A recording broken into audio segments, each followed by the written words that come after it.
क्या आपने कभी सोचा था एक ऐसा इलाका जो कभी गोलीबारी और डर के साए में डूबा हुआ था, आज विकास की नई रोशनी में कैसे चमक रहा है? जी हाँ, हम बात कर रहे हैं छत्तीसगढ़ के बस्तर संभाग की।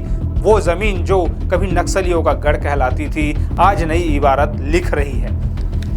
इस वीडियो में हम आपको ले चलेंगे एक ऐसी जगह जहां भय की जगह उम्मीद ने ले ली है और हिंसा की जगह अब विकास की तस्वीर उभर रही है। तो तैयार हो जाइए, क्योंकि ये कहानी सिर्फ बदलाव की नहीं बल्कि एक नए छत्तीसगढ़ की है। चलिए शुरू करते हैं। नमस्कार, मैं हूं चंद्रशेखर और आप देख रहे हैं नव प्रदेश टीवी।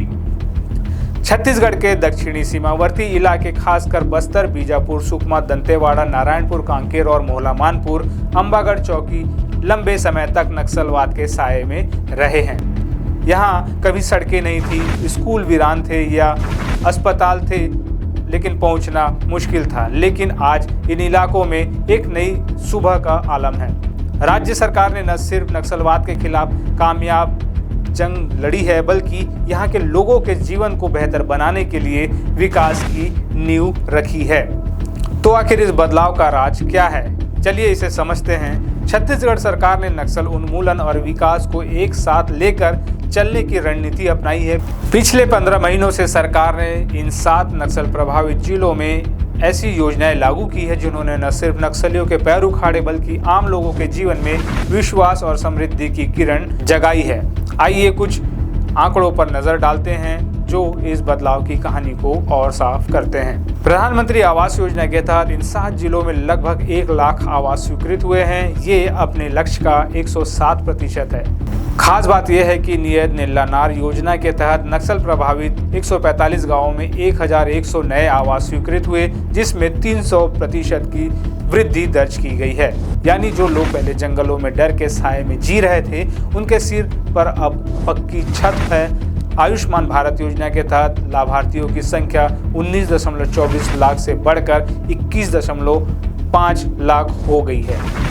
पीएम किसान सम्मान निधि से लाभान्वित किसानों की संख्या में 20.12% की बढ़ोतरी हुई है और उज्ज्वला योजना इसके लाभार्थी अब 3.61 लाख से ज़्यादा हो चुके हैं। ये आंकड़े सिर्फ नंबर नहीं बल्कि उन परिवारों की कहानियां हैं जिनके जीवन में अब सुविधा और सम्मान आया है। लेकिन ये बदलाव सिर्फ योजनाओं तक सीमित नहीं है। सरकार ने नक्सल प्रभावित गांवों में सड़क, बिजली, पानी, स्कूल और अस्पताल जैसी बुनियादी सुविधाएं पहुंचाने के लिए दिन रात मेहनत की है।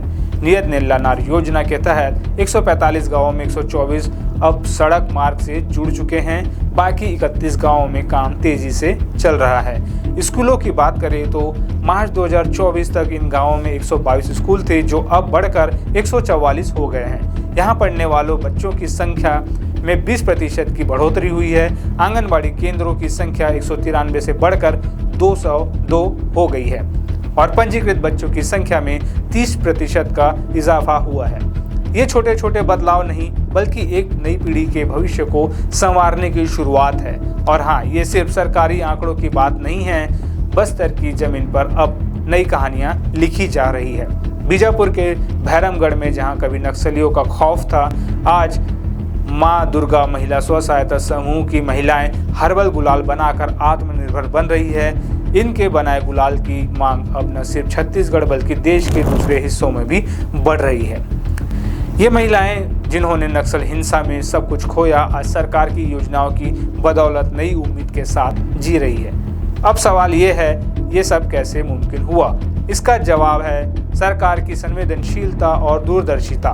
मुख्यमंत्री विष्णुदेव साय ने न सिर्फ नक्सलवाद के खिलाफ सख्त रुख अपनाया बल्कि आत्मसमर्पण करने वाले नक्सलियों को समाज की मुख्य धारा में लाने के लिए भी कदम उठाए।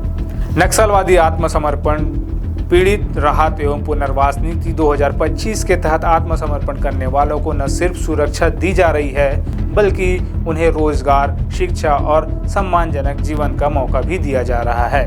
इस नीति के तहत आत्मसमर्पण करने वालों को 120 दिनों के भीतर पुनर्वास केंद्रों में प्रशिक्षण, 10,000 रुपये मासिक मानदेय और शहरी या ग्रामीण क्षेत्रों में जमीन दी जा रही है। हाल ही में बीजापुर में 50 नक्सलियों ने आत्मसमर्पण किया, जो इस नीति की कामयाबी का जीवंत प्रमाण है। सुरक्षा की बात करें तो सरकार ने इन क्षेत्रों में 46 नए सुरक्षा कैंप स्थापित किए हैं, जो न सिर्फ नक्सलियों के खिलाफ कार्रवाई में मदद कर रहे हैं, बल्कि गांवों में शांति और विश्वास भी ला रहे हैं। केंद्रीय गृह मंत्री अमित शाह ने भी छत्तीसगढ़ सरकार की इस रणनीति की तारीफ की।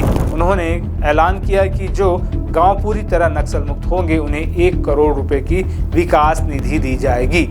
ये एक ऐसा कदम है जो न सिर्फ नक्सलवाद को खत्म करेगा, बल्कि गांवों को भी आत्मनिर्भर बनाएगा। लेकिन ये बदलाव सिर्फ सरकारी योजनाओं का कमाल नहीं है, ये छत्तीसगढ़ की जनता की संकल्प शक्ति और सरकार के साथ उनके सहयोग का नतीजा है। बस्तर के लोग जो कभी डर में जीते थे, आज अपने बच्चों के लिए बेहतर भविष्य का सपना देख रहे हैं। मुख्यमंत्री सहाय का विजन साफ है, 31 मार्च 2026 तक छत्तीसगढ़ को पूरी तरह नक्सल मुक्त करना, और जिस तेजी से काम हो रहा है वो दिन दूर नहीं। ये थी छत्तीसगढ़ के बस्तर की नई कहानी, एक ऐसी कहानी जो डर से उम्मीद, हिंसा से शांति और पिछड़ेपन से प्रगति की ओर बढ़ रही है। अगर आपको ये वीडियो पसंद आया तो लाइक करें, शेयर करें और सब्सक्राइब करना ना भूलें। अपने विचार कमेंट बॉक्स में ज़रूर बताएं। क्या आप भी मानते हैं कि छत्तीसगढ़ का ये बदलाव देश के लिए एक मिसाल है? फिर मिलते हैं। नमस्कार।